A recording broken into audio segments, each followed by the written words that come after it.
You are Locked On Razorbacks, your daily podcast on the Arkansas Razorbacks, part of the Locked On Podcast Network, your team every day.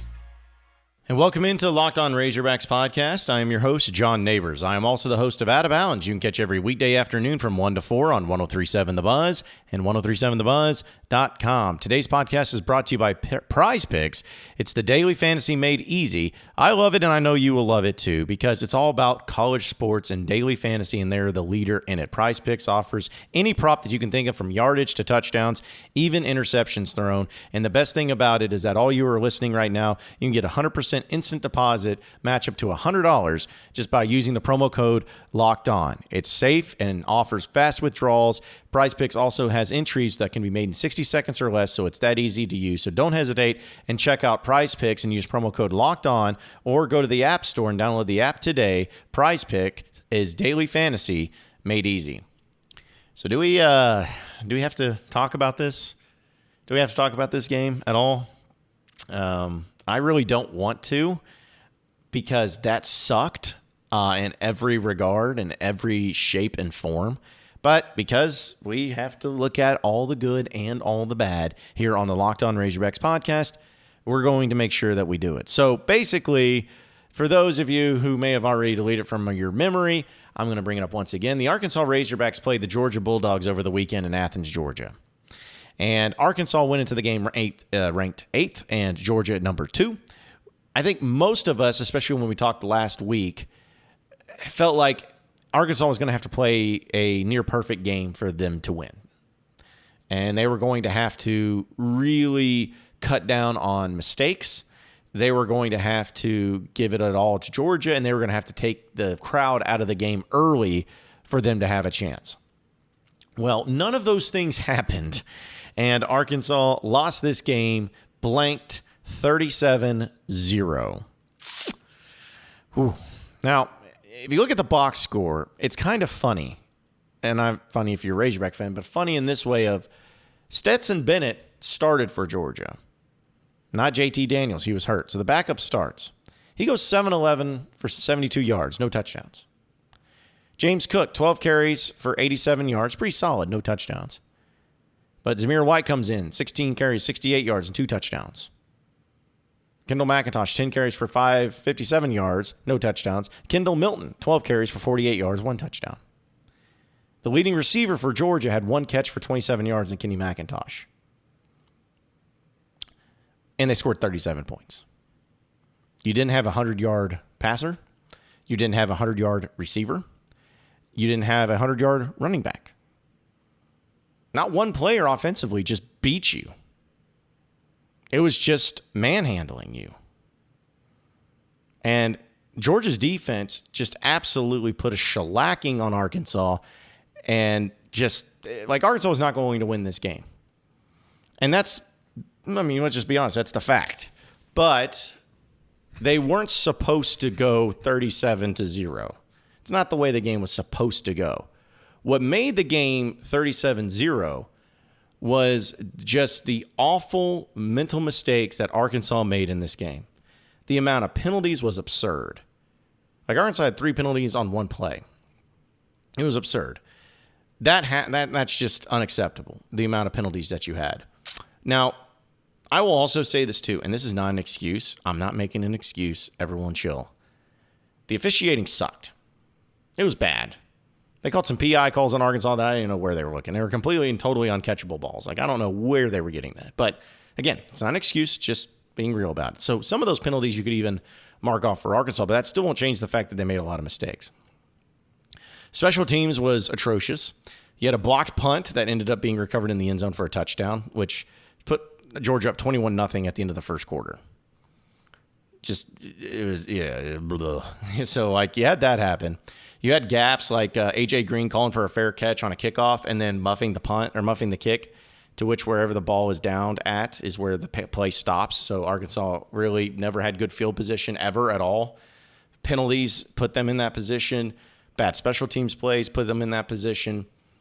It was just awful across the board. Like, I can't think of any positive from this game.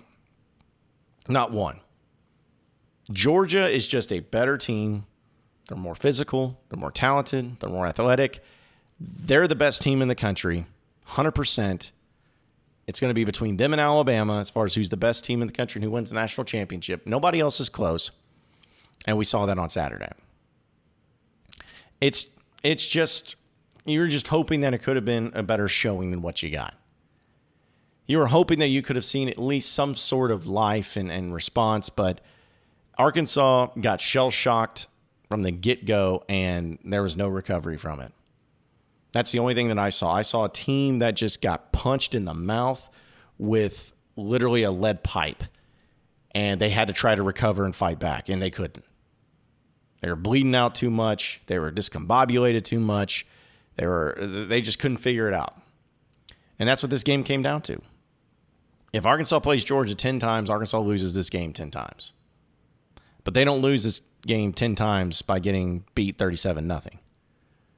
Arkansas, this game, if Arkansas just would have played fine, would have played decent, would have not made mistakes as much as they did, and actually played the game that they know how to play, like this could have been easily a 28-14 game, which again doesn't make anything better because you still lost. But I think that's also why the polls, and at least with the Associated Press, didn't have Arkansas drop that far, is because I think most people who watched this game didn't say, oh man, this Arkansas got exposed. It was more like, holy crap, Georgia is a buzzsaw, and Arkansas just happened to run into it. So it sucks. Tear it up. Don't think about it. Moving on to the next game. You got a game against Ole Miss coming up. I mean, you got some good things going for you, and Sam Pittman's not going to let it happen. We'll talk about some of the things that Sam Pittman said in his press conference today, as well as the mentality of the team and how it's gut check time here in just a second. But first, I got to tell you about Made In. Listen, how does your favorite restaurant consistently make such delicious food? The short answer is that they have the right kitchen tools. With Made In's professional quality cookware and kitchenware, anyone is capable of making restaurant quality food at home. It's very simple. If you're serious about cooking, you should invest into your kitchen tools. And Made In's cookware and kitchenware products are used by thousands of the world's best chefs. That's why I use them. My cooking's actually improved because it's all about look good, feel good, right? Well, if you got the right tools to go along with it, it's always going to make it a lot better for sure. They're made in as far as producing professional quality cookware for those who love to cook. And they also have the finest materials and partner with renowned craftsmen to make premium kitchen tools available directly to you without the markup. It's about Made In, better cookware for better meals. Right now, Made In is offering every one of our listeners 15% off your first order using promo code LOCKEDON. This is the best discount available anywhere online for Made In products. Go to madeincookware.com/lockedon and use the promo code LOCKEDON for 15% off your first order. That's madeincookware.com/lockedon. Use promo code LOCKEDON.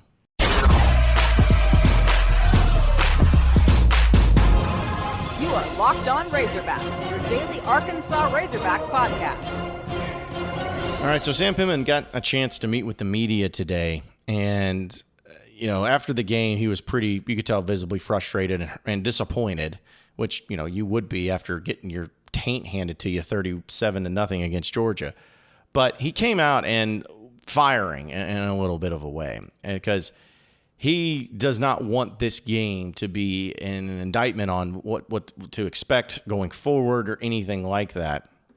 And he had a great quote when asked about this game and about his team and how they can bounce back and what's their mentality and how they're going to change some things going forward. And honestly, it's a quote that you want to hear no matter who the coach is. And Sam Pittman had definitely a very great answer in response to this.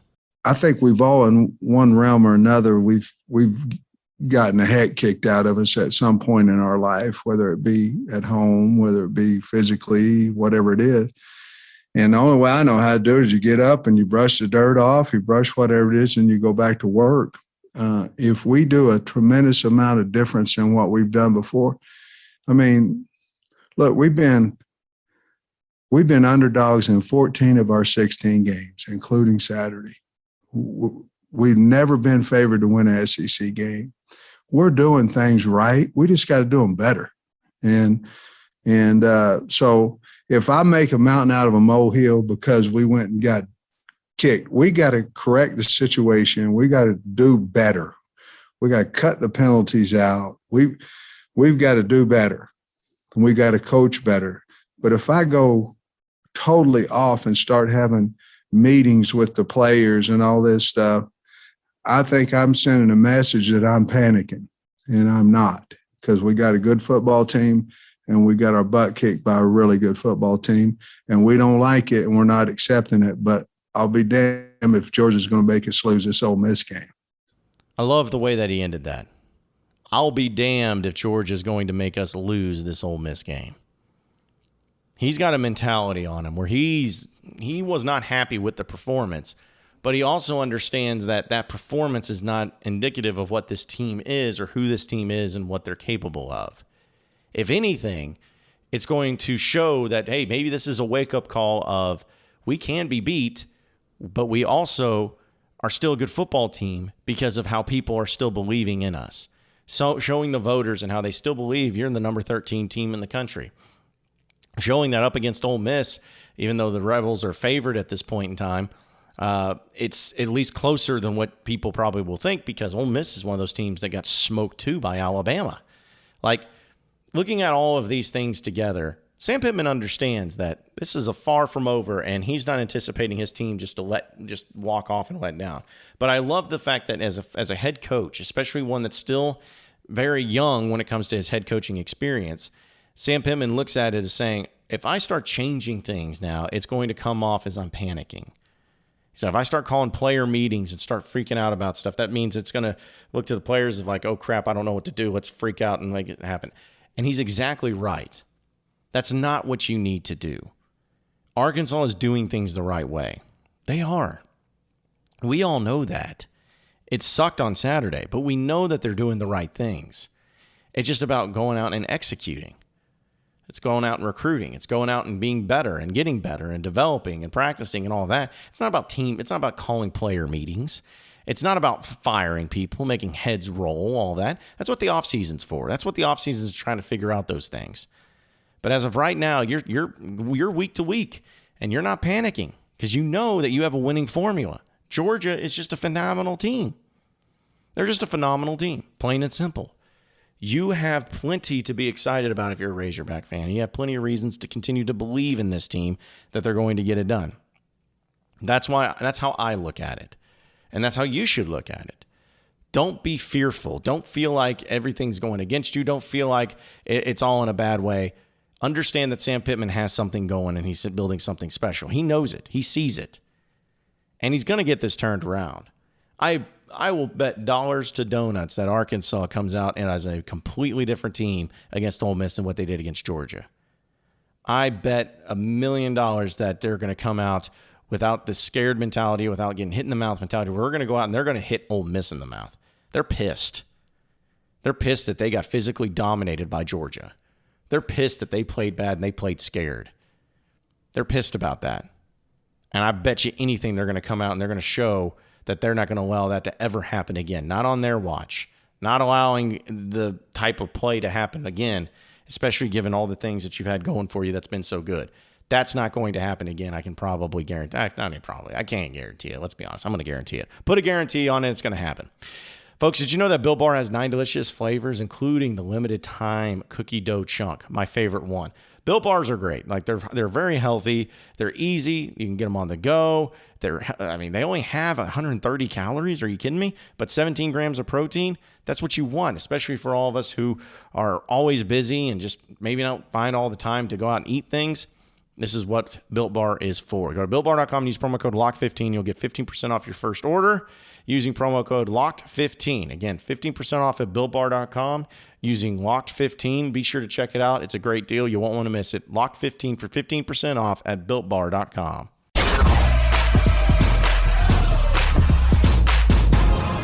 You are Locked On Razorbacks, your daily Arkansas Razorbacks podcast. All right, so the final segment here in the Locked On Razorbacks podcast, mentioned Arkansas and Ole Miss coming up this weekend. And Ole Miss, if you're looking at the spread right now, they're favored by 6.5 points over Arkansas. ESPN's Football Power Index give Ole Miss 66% chance of winning this game. Everyone's loving Ole Miss just because everybody loves Lane Kiffin. Everyone loves what he does. All that. Great. Fine. Whatever. I don't care. Like, Ole Miss is a good team, and I don't think it's an indication of what they did against Bama to show how bad they were, but they certainly showed some major weaknesses there against Bama. Like, Ole Miss lost to Bama 42-21. The game was not that close. Like, it was 35-0. Like, it was just a punch. Like, from beginning to end, Ole Miss just got wrecked. And I saw some frustrations come out from Lane Kiffin. I feel like, he got mad at how the game went. He wasn't expecting it to go that way. And that'll be the biggest question of how do they bounce back and, how do they do against Arkansas. But I just like Arkansas's matchup, okay? Because if you look at it, Ole Miss's offense is awesome. Like, they are. They score 45 points a game. Like, they kill it in that regard. But when they went up against Bama, they only scored 21, and they didn't really look good doing it, especially when up against a physical defense like Alabama, which, by the way, Arkansas has one. So I would be hard-pressed to think that they're just going to score at will at Arkansas. I just don't see that happening. And also on the other side of it, Arkansas' offense going up against Ole Miss's defense, Ole Miss's defense is not good. Like, they're better than last year, but they're still giving up 26 points a game. Like, they're still giving up almost 400 yards per game. And so Ole Miss doesn't look like they do very well against a physical team because they're not a physical team. They're a finesse team. But when they've gone up to physical teams last year, like when they faced Arkansas last year and went up against a physical team, it hurt them. And it was the same thing on the other side when they played Bama this year. Physical team hurt them. And so I know that everyone's all in on Ole Miss, and they just love Ole Miss, and they love Lane Kiffin because, oh, look how funny they are, look how cool they are, it's all good, it's all fun. I don't see that happening. I think Arkansas matches up really well. I don't think that there's any reason to believe, if you're a Razorback fan, that this game's going to be a blowout or even that Ole Miss is going to win this game. I have Arkansas winning this game, and I have them, really getting back on track and showcasing that ability this weekend. I do. Again, Ole Miss showed a lot of weaknesses, and also Alabama was the only team that they've played that is worth a flip. Like, they haven't really played anybody great. And I know Arkansas, A&M is not looking as good of a win as what they did before, but beating Texas is certainly looking like a pretty solid win. But I just feel like this is going to be all about the Razorbacks, and I think that's once again going to showcase it. And I think Barry Odom's going to have a great setup in trying to throw Matt Corral off, similar to what they did last year. I look for that to happen again this year as well. Appreciate everybody listening in to Locked On Razorbacks podcast. Be sure to like and subscribe to the podcast on iTunes or on Google Play. You can also get after me on Twitter at @BuzzJohnNabors for any questions, comments, concerns that you may have. We'll keep it going from there. Same podcast time, same podcast channel tomorrow afternoon. Have a great day, everybody. We'll see you then.